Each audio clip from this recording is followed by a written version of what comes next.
Hi, I'm Daniel Lucas, and welcome to Book 101 Review. Book 101 is all about the books that I read for the last 40 years. And today I have my special guest. She is the author of the book Flipping the Iceberg, no other than Miss Charisse Walker.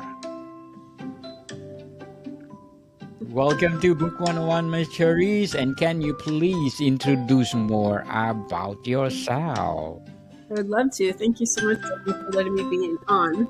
So my name is Charisse Walker, and I wrote the book Flipping the Iceberg. And the reason for that is because I am on a mission to empower couples, divorced people, and people contemplating getting married.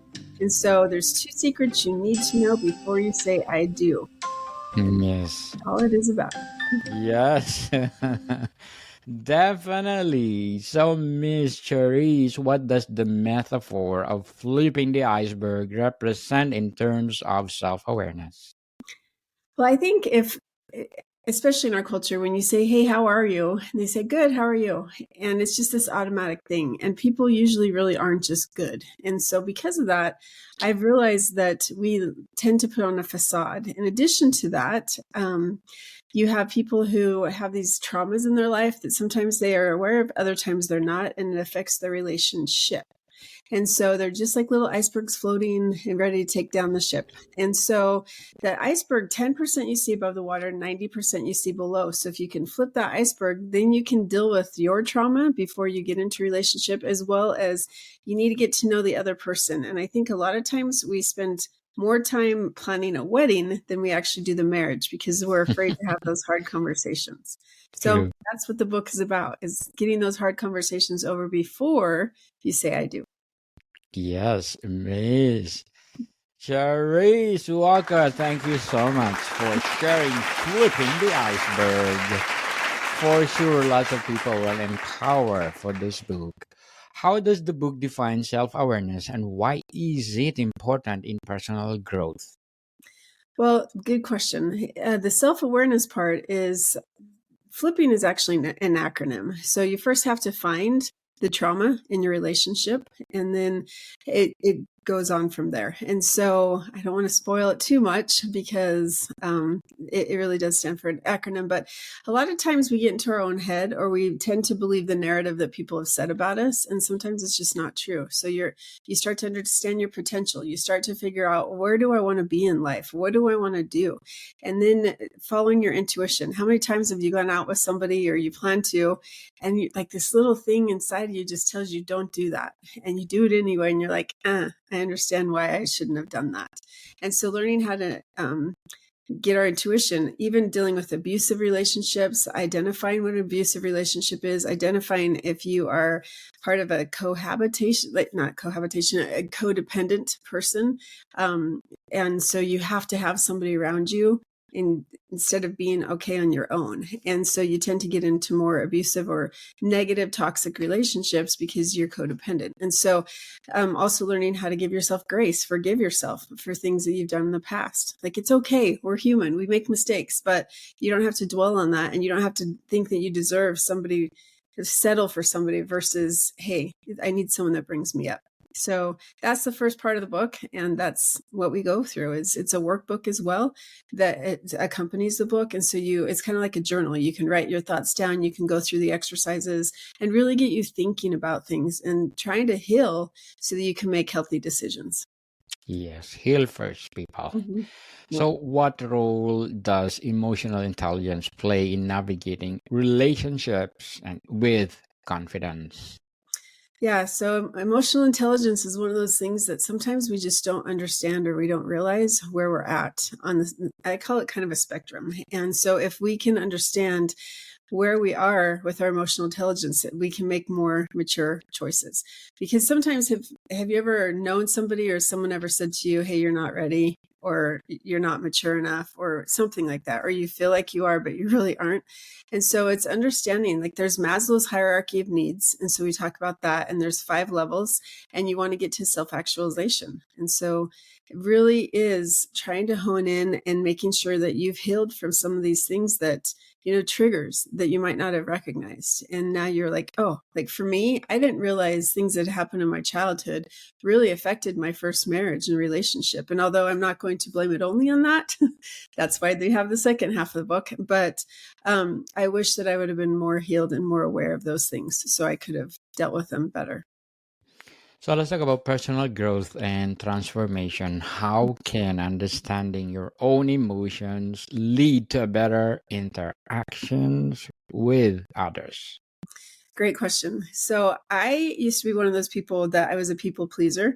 I wanted to always make somebody happy, and I was afraid because I didn't have a very high self esteem that I was constantly bending over backwards and being taken for granted a lot because I was so desirous to have somebody accept me for who I am, or different things. And it wasn't until I lived in a neighborhood that some of the women in that little neighborhood were not the nicest of people. And I found myself again, still bending over backwards. And when I moved away, like it was this layer of onion that was peeled off for me. Or as I said, for me, it's the flipping of the iceberg, because I realized, wait a second, I need to love myself first. And loving yourself means putting boundaries on people. And quite frankly, if you like me or if you don't like me, that's on you. I can't do anything to help that, but I also am not going to give up who I am. And so for me, it really was a journey of transformation, because I realized I don't have to, not everyone's going to like you, and there's nothing you can do about that. But if you give up your true core values and yourself for someone just for acceptance, then that is really a huge red flag that you definitely have some work to do. And so for me, I realized that it was okay. Like I need to love myself for who I am and accept myself for who I am. And if I have things I need to improve on, because we all do, then absolutely I'm going to. But the other things, that's more of other people and their insecurities, and not really being able to deal with stuff that they're going to judge you and make you feel, that's what bullies do. They're not happy with themselves. And so they put other people down. Yes, that's true. Let it go, people, and live it at the present. Yep. So, what are some of the common challenges people face when trying to become a more self-aware? Well, you always have that little imposter syndrome, right? That it's a Cherokee fable that basically you have a Cherokee grandfather who is walking down the street with his grandson. And he's like, there's two wars that are happening in this world. You have the good wolf and you have the bad wolf. And the good wolf says that you're wonderful, you're lovable, you're smart, you're intelligent, you're handsome, or you're pretty, or like they just make you feel really, really good. But then you have this bad wolf that says you're ugly, you're not smart enough, you're not good enough, you're just dumb, and nobody's ever going to listen to you, nobody's ever going to want you. And so there's this negative bad wolf. And so the grandson says, well, Grandpa, which one wins? And the grandpa says, the one that you feed the most. And so with that, if you think about it, it really is it's somebody who you have to constantly tell yourself that, I think it's just Stuart Smalley from Saturday Night Live. You're good enough. You're smart enough. And gosh golly, people like you.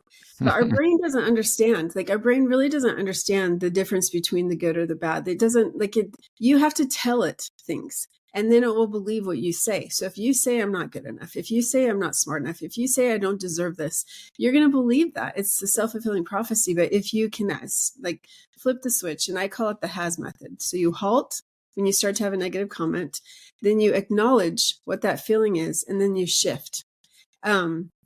Then you can actually shift to a more positive saying and start to believe that. And so that's where it really does help you. So, Miss Charisse, let's talk about relationship dynamics and communication. How does the book address the issue of people pleasing and its effect on relationships?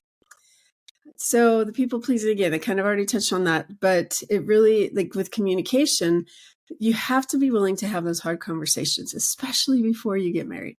And so, like, how are we going to discipline the kids? How are we going to handle our finances? How are we going to handle our in-laws? Like, come on.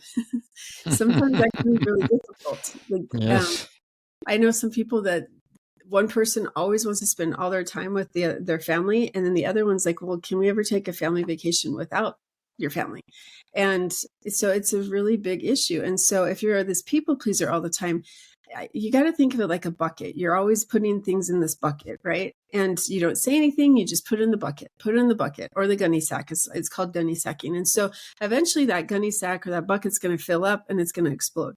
And so you could end up exploding over the minorest little things. And someone on the outside's like, what is your problem? And it has nothing to do with what just happened that moment. It has everything to do with like a combination of, it could be months, it could be years, it could be weeks of just frustrations. And so if you constantly become this peacemaker or somebody that's like trying to not ever rock the boat, eventually it's going to implode. Like that iceberg is going to tear into your relationship. Certainly. So, how can self awareness improve the way we respond to difficult people or situations? Yeah, the easiest thing with that, self-awareness and responding to negative people, is when you feel happy with yourself, when you're comfortable with yourself, when you love yourself, it doesn't matter what other people think. And I'm not saying that in a rude way, like, well, I don't care, because sometimes the feedback is valuable. What I'm talking about is those toxic relationships where they try to control you. They try to make you feel like you are that person that constantly it's your fault and it's your doing. If you are self-aware, you can finally step back. And this happened to me in an abusive relationship. I can step back and say, you know what? I don't believe what you're saying anymore. And that's not true. And so you can walk away, you can exit the relationship, you can do lots of things, but you no longer have to believe that person. You're going to flip your iceberg and say, no, that's not true. You're entitled to your feelings, but I know for me that is not true. Yes, indeed. As I always saying, don't care what people say about you because they don't want you to only to fail, not Yeah, to succeed. it is so true. So, Yep. Miss Charisse, what will be your advice for those people out there who want to get out to their toxic relationship? Well, this is a hard one because it really does depend. A toxic relationship means different things to every single person. So if you are in, like, it's really easy if you're being hit by somebody, it's really easy to say, okay, yes, I'm being abused. But there are so many different types of abuse. There's financial, there's physical, there's emotional, mental. And so just because somebody might not be hitting you on the outside, they could be hitting you emotionally. They could be hitting you financially. And so you have to stop and think, is this abuse? And so actually, like, I don't really mean to refer to the book, but there is, especially in the workbook, there is a long list of yes and no questions that you can ask yourself that you might not be aware that you're in that. And so if you can like answer honestly with those questions, you'll be able to identify, yes, I am, or no, I'm not. And then we need to figure out the next steps. And so, I mean, obviously there's lots of help out there. You could reach out to me as well, where we can get you some help to be able to exit the relationship, especially if your life is in danger, quite frankly. If it's just minor stuff, now you need to deal with a whole lot of other personal things that you're going to end up going through, and you're going to start to justify, oh, you know what, it was me, or it wasn't them. I did something. It's my fault. If I would have just not done blah, then they wouldn't have, and that's a huge sign of abuse. And so with that, sometimes people can quickly leave. Sometimes you have to make a plan. Sometimes, it really does depend on the type of abuse that you're dealing with. But the big thing is you don't deserve it. It's not okay. And you get help. Yes. People, if you need help, please do ask for help. Mm-hmm. And what would be your short term and long term goals in writing? So my short term was to get that book out. But Yes. what I didn't realize, and here's a little tidbit if you're thinking about writing a book, I wish that my coaches would have said to me, okay, we need to get a whole bunch of reviews. We need to start doing some marketing. Like, you should be doing 3 to 6 months worth of marketing before you publish. And I didn't. I finished the book and it was published. So then I didn't market it because I was working on this workbook. And so the workbook is done, just some finishing touches with editors and designers. But then the next one is I'm writing a book, Flipping the Iceberg After the I Do. And that's for people who are married. And it's going to go in a whole bunch of different ranges from the time that they are just newly married, newlyweds, to I don't want to use the word, but I'm going to say nearly dead. So they've been married for a long time.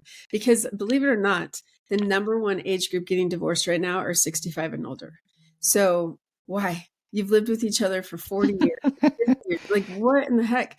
So can we save those marriages and by just reconnecting with each other?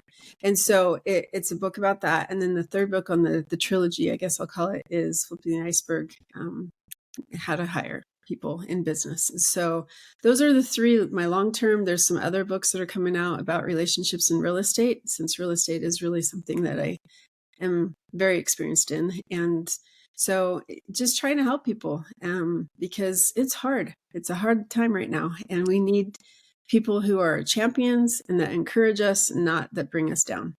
Definitely. Good luck to your goals, Miss Charisse, and thank you for your advice. And we are looking forward for more and more and more empowering books like this. So let's talk about the practical applications and exercises of flipping the iceberg. Are there any self-reflection exercises or techniques in the book to develop self-awareness? Yes, there are a ton. And that's why the workbook's taken me so long, because I probably had 30 questions to 60 questions for each chapter. And I realized that I would overwhelm people. So I'm not going to, I'm going to cut it down for a book version, but I'm going to also have an ebook version that is way lengthier for people that really want to take it serious. And so every single chapter is going to have self-reflection questions. And so just spoiler alert, the first chapter would be, like I said, finding your icebergs. So that's what the F stands for. And so you need to, like, for me, a good example was I tended to be very, very, I didn't have a lot of friends. I didn't really care about that, or I didn't feel like I could trust them, because back in 6th grade, I walked up to these two people, which I used to have like really good friends in 5th grade. In 6th grade, two of these people I walked up to at recess and said, "Hey, you want to play?" And they just looked at me and they laughed and just said no. And I went, oh my gosh, right? And so from then on, I can remember not feeling like I had a lot of friends. I had close ones, but not a lot of them, because I didn't trust people. And so that was something where I had to get over. Like a stupid little thing like that happened on the playground had such a profound effect on my life. And so finding your icebergs and understanding them and how they've affected your life, so that's a huge self-reflection. That's one of the biggest ones we start with. And then like chapter 2 is limiting beliefs, talking about what do we believe about ourselves, how do we go, and trusting your intuition, developing your potential, overcoming the pressure of your culture, your family, anybody like that. And so it continues along a path. And so it's tons of questions, yes or no, some short answers. And then at the end of it, we have what's called iceberg insights, where now you're going to write about those insights. What have you taken away from the chapter? What can you change? What can you improve? And what do you like? And so, yeah, we talk a lot about every single chapter has activities. Yes, indeed. And let it go, people. Let it go and live at the present, at the moment. So, what actionable steps does the book suggest for transforming self doubt into self confidence? Yeah, so that's the has method as well that we talked about. That if you start to believe something negative about yourself, I really want you to take a minute and say, okay, like I used to do this all the time. And it really was life changing. I did it. I hired a coach, and she uses the stop, snap, and switch method, which she also has a book about. But it's Krista May Shore, if you want to know. But I kind of changed it to the has, because I want you to think about, what do you have? And what do we like? What are our blessings in life? And we can focus on having things rather than not having things. And so that's why I developed has method. And so if you can really like halt and acknowledge those feelings, acknowledge those things, and then really turn them around and make sure that we say positive stuff and focus on the positive. And pretty soon, because I used to be a really negative person, like super negative, you can ask me. That's a lot of people. And what I mean by that, I was so insecure about myself that I would self deprecate myself, and then I would criticize other people to make myself feel better. And that is not a healthy way of thinking at all. And you're not happy when you do that. I can attest to that, because I was like that. So if we can acknowledge ourselves and learn to love ourselves, then it really does make a difference. Yes, love yourself, people. Love yourself. Mhm. So, how can reader use the insight from the book to build stronger, more authentic connections? You said it earlier, communication. So you have to learn how to communicate. And so I have somebody that they like to yell a lot. And um, I finally, it was a little while ago, I sent something about yelling and how that does, it just turns people off. And there's no productive communication that can happen when somebody's just yelling and attacking. And so you owe it to yourself to turn around and walk away. Right. So that's something that the other person's going to be like, how dare you? You're so rude. I can't believe you're doing that. And it's like, well, how dare you? You don't need to sit there and attack and yell and do the different things. And so the first time I actually encouraged somebody to just walk away, that was very Yes. interesting to see that the person yelling really blew up. And so because of that, I think it is communication and learning how to communicate in a non-judgmental, non-attacking way and have true dialogue. And so that's where the second half of the book comes in, where it is true dialogue. I do this with my husband right now, but it's yes and no questions. And so it's either a yes or it's a no. That's it. And your perception of what's happening and their perception of what's happening could be very different things, but that creates a dialogue that we can then talk from. Yes. Yes or no. Leave it or take it. Before we wrap up our discussion with Charisse, I'm inviting you to please do listen to my other podcast, Food 101, in its fifth season, People Fifth Season, with Chef Alessandro, one of the specialty chef in one of the five-star hotel in the oh sorry in downtown Toronto. Please do listen to our latest episode. We are reading our letters senders all over the world. So please do listen. Food 101, wherever you listen your podcast. So, Miss Charisse, what is the biggest takeaway from flipping the iceberg? I want you to know that you matter and that you have worth and you have so much going for you. Your potential is unlimited. And I do believe that we're all put on this earth for a reason. And we need to identify that reason and embrace that and move forward because you deserve to have a healthy, a happy, and a lasting relationship. And so if this book can help do that by taking you through a series of things that you might not have ever thought about, or maybe you were aware and you're like, I've heard this before, but it's all in a combination into a book that you can truly heal yourself and then uncover your partner's icebergs and climb to the summit together. And it would be so much better. And my dream is that you go walking down the aisle or however you get married and you can look in each other's eyes and truly know each other, and you're going to have a healthy and happy relationship. So that is my hope, and that is my purpose for writing the book. Miss Charisse Walker, thank you so much for sharing your empowering book to the world. We are looking forward for more and more and more empowering books like this to come. So can you please invite our listeners to support your book? Yes, please, please, please. It's flippingtheiceberg.com. Or you're welcome to go to CharisseWalker.com. CharissWalker. Yes, wherever you books are sold, I think. Yes. Amazon. Available. Yeah, sorry. Good, I think. Barnes and Nobles, people where books are sold. Please support me, Charisse Walker, because if you support her, as I said, more and more and more empowering books like this to come. So, Miss Charisse, thank you so much for your time. Thank you for having me. More to come, people. See you soon.